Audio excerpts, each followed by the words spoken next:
In 2022, Chelsea spent 63 million euros on a player who was considered one of the most promising fullbacks in the Premier League. Marc Cucurella arrived from Brighton with the reputation of someone who could solidify the club's defense for years to come. At the time, his transfer fee placed him among Chelsea's 5 most expensive signings ever. Expectations were enormous, but from the very first matches, it became obvious that things were not going according to plan.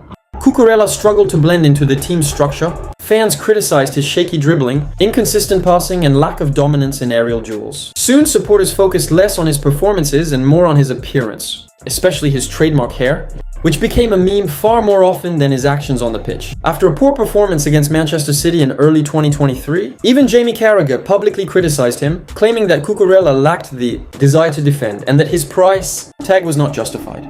Inside the club, things were also tense. One of the most discussed moments came in a match against West Ham, where Cucurella and Mykhailo Mudryk shared the left flank. The strange part was that Marc barely passed to Mudryk, only 7 times in an entire hour. Social media filled with clips showing Cucurella ignoring Mudryk's runs even in obvious situations. Fans accused him of slowing down attacks, though Graham Potter quickly dismissed rumors that Mudryk had complained. The truth was simple. Cucurella found himself in a completely different environment. At Brighton, he played in Graham Potter's organized system, where his tasks were clear: positional defending, discipline, and structure. At Chelsea, however, he played under 3 different managers in a single season: Tuchel, Potter, and Lampard, each with a different idea of the left-back role. Sometimes he played wide, sometimes as a left centre-back in a back 3. Meanwhile, the team was in chaos after Roman Abramovich sold the club. Todd Boehly wanted to make a splash and started signing players worth hundreds of millions. Chelsea spent over 300 million euros in one summer, but no one understood how all these newcomers would fit together. There were even reports that the dressing room was overcrowded and players had to get changed in the corridor. Young signings struggled to understand their roles. Veterans lost motivation and results kept dropping. And Cucurella became the main scapegoat.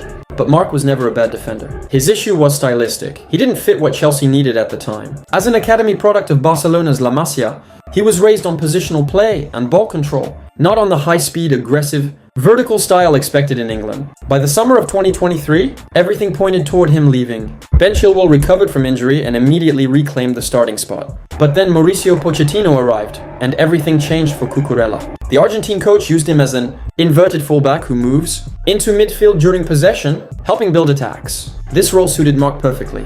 His confidence grew, mistakes disappeared, and fans slowly changed their opinion of him. His improved form caught the attention of the Spanish national team, and he earned a place in the Euro 2024 squad. The tournament was a triumph for Spain, who played dynamic, vertical football while maintaining their trademark control. Cucurella performed impressively throughout the tournament, but still ended up at the center of its biggest controversy. In the quarterfinal against Germany, in the 106th minute, a shot from Jamal Musiala struck Cucurella's hand. Referee Anthony Taylor refused to give a penalty, saying the hand was close to the body. A few minutes later, Spain scored the winning goal. The moment became a global meme, and German fans filled the internet with jokes and criticism. Cucurella defended himself calmly, saying that if the referees decided there was no handball, he accepted it. But during the semi-final, German fans booed him whenever he touched the ball. The situation could have ended there, but after Spain won the tournament, an intoxicated Cucurella grabbed a microphone during celebrations and sang it, song-mocking Erling Haaland, even though Norway didn't participate in the Euros. The reaction was